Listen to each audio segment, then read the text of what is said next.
حضرت سیدنا ابو مسلم خولانی رحمت اللہ تعالی علیہ کی زوجہ محترمہ نے آپ سے کہا کہ ہمارے پاس آٹا بالکل ختم ہو گیا ہے.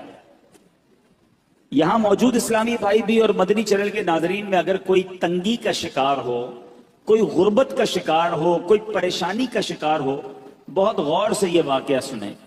آپ کی زوجہ نے کہا کہ آٹا ختم ہو گیا ہے، اب روٹی کیسے بنے گی، کھانا کیسے بنے گا؟ آپ نے اپنی زوجہ محترمہ سے فرمایا کہ تمہارے پاس کچھ رقم ہے جس سے آٹا خریدا جا سکے؟ تو اس نے عرض کی کہ جی میرے پاس 1 درہم ہے جو اون بیچ کر حاصل ہوا ہے. آپ نے فرمایا لاؤ وہی درہم مجھے دے دو تو میں بازار میں جا کے آٹا لے آتا ہوں.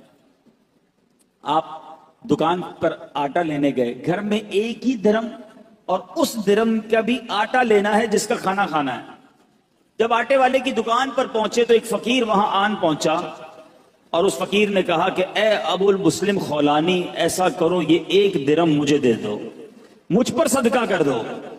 آپ وہاں سے پلٹے، تھوڑا آگے گئے، دوسری دکان پر گئے، فقیر وہاں بھی آ گیا، کہنے لگا یہ 1 درہم آپ مجھ پر صدقہ کر دیں. فقیر پیچھے لگا رہا، آخر کار آپ نے وہ 1 درہم جو گھر سے لے کر آئے تھے آٹے کے لیے اس فقیر پر صدقہ کر دیا. ایمٹی ہینڈڈ، خالی ہاتھ ہو گئے. سوچنے لگے اب گھر والوں کو کیا جواب دوں گا، اللہ کی راہ میں صدقہ تو کر دیا ہے، اب گھر واپس لوٹوں گا تو کیا بتاؤں گا، کھانے کے لیے انتظار میں ہے، آٹا لینے گیا ہوں. تو اب خالی تھیلا لے کر آئے تھے گھر سے. تو آپ نے لکڑی والے کی دکان پر گئے جو لکڑی کا کام کرتا ہے، کارپینٹر جو ہوتا ہے، اس کے پاس آپ نے دیکھا ہوگا برادہ پڑا ہوتا ہے، چورا بالکل. آپ نے اس تھیلے میں برادہ بھر لیا اور تاکہ تھیلا بھر جائے، اب گھر گئے، دستک دی، تھیلا پکڑایا اور خود باہر فوراً باہر سے چلے گئے. میں منہ کیا دکھاؤں گا گھر والوں کو کہ چلو وہ تھیلا پکڑ کے اندر جائیں، اتنی دیر میں گھر سے دور چلا جاؤں. آپ دور چلے گئے. گھر والوں نے تھیلا کھولا تو اس میں نہایت عمدہ قسم کا آٹا موجود تھا، بڑا زبردست آٹا. گھر والوں نے روٹیاں بنائی، انتظار کر رہے ہیں کہ حضرت کب آئیں گے. اب آپ شرمندہ، آپ باہر گھوم رہے ہیں کہ وقت گزر جائے، گھر والے سو جائیں، وقت جو ہے وہ بھوک کا ٹائم تھوڑا گزر جائے. اب سارا دن گھر نہیں گئے. آپ کی زوجہ محترمہ انتظار کرتی رہی. اب آپ رات کو چپکے سے گھر میں داخل ہونے لگے کہ گھر والوں کی ڈانٹ بھی سننی ہے کہ ہم نے پیسے دیے تھے آٹا لانے کو، آپ لکڑی کا برادہ دے گئے. مگر ان کو نہیں پتا تھا اندر کہانی کچھ اور ہو گئی ہے. اب آپ کی فیملی انتظار کر رہی ہے کہ کب آئیں، بھوکے ہیں، ان کو اتنا اچھا ہمیں آٹا دے کر گئے، بہترین قسم کی روٹیاں بنی ہیں، آئیں تو حضرت کو کھانا پیش کیا جائے. آپ چپکے سے گھر میں داخل ہوئے تو آپ کی زوجہ محترمہ فوراً سامنے آ گئی. اب آپ شرمندہ، مگر آپ کی زوجہ محترمہ بہترین قسم کی روٹیاں انہوں نے سامنے پیش کی. آپ حیران ہوئے کہ یہ کہاں سے آیا؟ تو آپ کی زوجہ نے کہا یہ اسی آٹے کی روٹیاں ہیں جو آپ لائے تھے. جب یہ سنا تو آپ کی آنکھوں میں آنسو آ گئے، آپ رونے لگے، اپنے پروردگار کا شکر ادا کیا کہ اس نے میری لاج رکھ لی اور مٹی کو عمدہ آٹے میں تبدیل فرما دیا. کیوں کرنا میرے کام بنے غیب سے حسن، کیوں کرنا میرے کام بنے غیب سے حسن، بندہ بھی ہوں تو کیسے بڑے کارساز کا. اے میرے بیچ اسلامی بھائیوں اور مدنی چینل کے ناظرین، یاد رکھیے صدقہ دینا، محتاجوں کی مدد کرنا، ان کی خیر خواہی کرنا، یہ اللہ عز و جل کو اس قدر پسند ہے کہ جو مسلمان اخلاص کے ساتھ، دیکھیں یہ ایک شرط ضرور ہے، اخلاص ہونا ضروری ہے، اللہ کی رضا کی نیت ہونا ضروری ہے. دکھلاوا، واہ واہ، نام ہو جائے یا کسی کو صدقہ دے کر احسان جتائے، یہ تو الٹا ظلم ہے. یاد رکھیے یہ بہت بڑی غلطی لوگ کرتے ہیں. بلکہ قرآن کہتا ہے اے ایمان والو اپنے صدقات کو ضائع مت کرو، احسان جتا کر، تکلیف دے کر. اب یہاں کسی کو پیسے دیے، الٹا پھر اس کو یاد دلاتے، یاد ہے نا تمہیں نوکری لگائی تھی، یاد ہے نا تمہیں جناب میں نے قرضہ دیا تھا، وہ دن بھولے تو نہیں جب بچے کی شادی کروائی تھی. کتنا ذلیل ہوتا ہوگا شخص، کتنا دل دکھتا ہوگا اس کا. تو ذرا غور کیجئے میٹھے اسلامی بھائیوں، کبھی بھی کسی کی مدد کریں، احسان نہیں جتانا، اللہ کے لیے، اللہ کی رضا کے لیے کام کیا تو اخلاص کے ساتھ جو لوگوں کے دل خوش کرتے ہیں سبحان اللہ، تو اللہ تبارک و تعالیٰ وہ ایسے بندے کو محتاجی کے باوجود کسی کے آگے شرمندہ نہیں ہونے دیتا، بلکہ اس کی سوچ سے بڑھ کر نوازتا۔ بعض اوقات کچھ لوگ صدقہ دیتے وقت، خیرات دیتے وقت، اللہ کی راہ میں خرچ کرتے وقت یہ سوچتے ہیں کہ دوسروں کو دے دیں گے تو ہمارا کیا ہوگا، ہمارے کام کیسے بنیں گے، سب کو بانٹ دیں گے تو ہمارے رزق کا کیا ہوگا۔ غور سے سنیے، حضرت سیدتنا اسماء رضی اللہ تعالی عنہا فرماتی ہیں نبی پاک علیہ الصلوۃ والسلام نے مجھ سے ارشاد فرمایا صدقہ و خیرات مت روکو۔ سنیے، صدقہ و خیرات مت روکو، کہیں تمہارا رزق نہ روک دیا جائے۔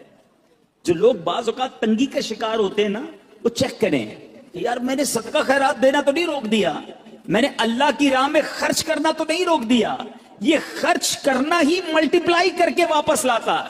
ایک اور روایت میں آتا ہے گن گن کر خرچ نہ کرو، ورنہ وہ رب کریم بھی تمہیں گن گن کر عطا فرمائے گا۔ جو لوگ گن گن کر دیتے ہیں نا، بس بھائی زکوٰۃ پوری ہو گئی، اتنا ہی دینا تھا، اب اگلے سال آنا، ارے رب کریم تمہیں عطا فرمائی جا رہا ہے، تم بھی بانٹے چلے جاؤ، تم بھی دیتے چلے جاؤ، وہ اور اپنے خزانوں سے عطا فرمائے گا۔ اے میرے بیچ اسلامی بھائیوں، سیدنا امام بدر الدین عینی رحمت اللہ تعالی علیہ، جو بھی میں نے حدیث پڑھی کہ پیارے آقا علیہ الصلوۃ والسلام نے فرمایا صدقہ و خیرات مت روکو، کہیں تمہارا رزق نہ روک دیا جائے۔ اس حدیث کے تحت فرماتے ہیں اس خوف سے اپنے مال کو صدقہ کرنے سے مت روکو کہ وہ ختم ہو جائے گا، کیونکہ اللہ عز و جل تم پر مال کی تنگی فرما دے گا، یہ تجھ سے مال روک لے گا اور رزق کے وسائل ختم فرما دے گا۔ ہمیں نہیں پتا ہوتا، بعض اوقات ہم کسی کی مدد کرتے ہیں، اس کی دعا لگتی ہے، ہمارے بگڑے کام بننے سنور جاتے ہیں، ہمارے رزق میں برکت شروع ہو جاتی ہے۔ بعض اوقات کچھ غریب رشتہ داروں کی لوگ مدد کر رہے ہوتے ہیں، کچھ لوگوں کی کفالت کر رہے ہوتے ہیں، اور بزنس چلتا رہتا ہے، کاروبار بڑھتا رہتا ہے۔ اس میں ہماری کوئی عقل، ہماری کوئی ہوشیاری، ہمارا کوئی کمال نہیں ہوتا۔ کیا معلوم جس کو تم کفالت کر رہے ہو، ہر مہینے جس کے گھر کھانا پہنچا رہے ہو، یہ اسی کی دعائیں ہیں جو تمہارا رزق بڑھتا چلا جا رہا ہے، یہ اسی کی دعائیں ہیں جو تمہیں ترقی ملتی چلی جا رہی ہے۔ تو اللہ کی راہ میں خرچ کرنے کے لیے دل کھول کر خرچ کرتے رہنا چاہیے، صدقہ دینے میں کنجوسی نہیں کرنی چاہیے۔ حضرت رابعہ بصریہ رضی اللہ تعالی عنہا کا یقین دیکھو، توکل دیکھو، آپ کا بلیف کیسا تھا کہ ایک بار دو بزرگ حضرت سیدتنا رابعہ بصریہ رضی اللہ تعالی عنہا کے یہاں حاضر ہوئے، اور یہ نیت تھی کہ حضرت رابعہ بصریہ کھانا کھلائیں گی، ان کا تو کھانا بھی رزق کے حلال پر مبنی ہوگا۔ اب حضرت رابعہ بصریہ کے پاس دو ہی روٹیاں تھیں، اب دو بزرگ تھے، بھوک بھی لگی ہوئی تھی، وہی دو روٹیاں آپ نے دسترخوان پر ان دونوں بزرگوں کے سامنے رکھ دی۔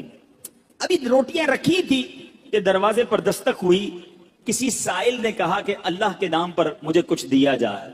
حضرت رابعہ بصریہ نے مہمانوں کے آگے سے دو روٹیاں اٹھائیں اور اس سائل کو دے دی۔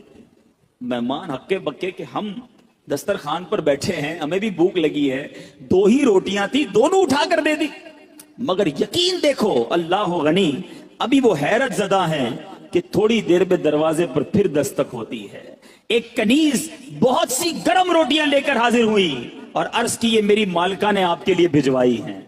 حضرت رابعہ بصریہ نے روٹیاں گننا شروع کی، وہ روٹیاں 18 تھیں۔ آپ نے کہا یہ روٹیاں میری نہیں ہیں، کہا جی حضور آپ کے لیے بھجوائی، کہا میری نہیں ہے، واپس لے جاؤ۔ وہ بزرگ دیکھ رہے ہیں، 2 گئیں، 18 آ گئیں، 18 بھی واپس لوٹا دیں۔ جب مالکن کے پاس وہ کنیز لے کر روٹیاں پہنچتی ہے اور کہتی ہے حضرت رابعہ بصریہ نے تو واپس لوٹا دی ہیں، کہا روٹیاں کتنی ہیں، کہا 18، کہا یہ 2 بچ گئی تھی، یہ بھی ساتھ ملا کر لے جاؤ۔ واپس جاتی ہے، حضرت رابعہ بصریہ کو پھر پیش کرتی ہے کہ میری مالکن نے پیش کی ہے، پھر روٹیاں گنی، 20 روٹیاں تھیں۔ آپ نے کہا ہاں یہ میری روٹیاں ہیں، کیونکہ اللہ کے وعدے پر مجھے سچا یقین ہے، میری راہ میں 1 خرچ کرو میں 10 عطا فرماؤں گا۔ 2 دی تھی تو 18 کیسے آ گئی؟ اللہ کی راہ میں 2 خرچ کی ہیں تو 20 ہی روٹیاں ملنی ہیں۔ اللہ اکبر۔ اے میرے بیچے اسلامی بھائیوں،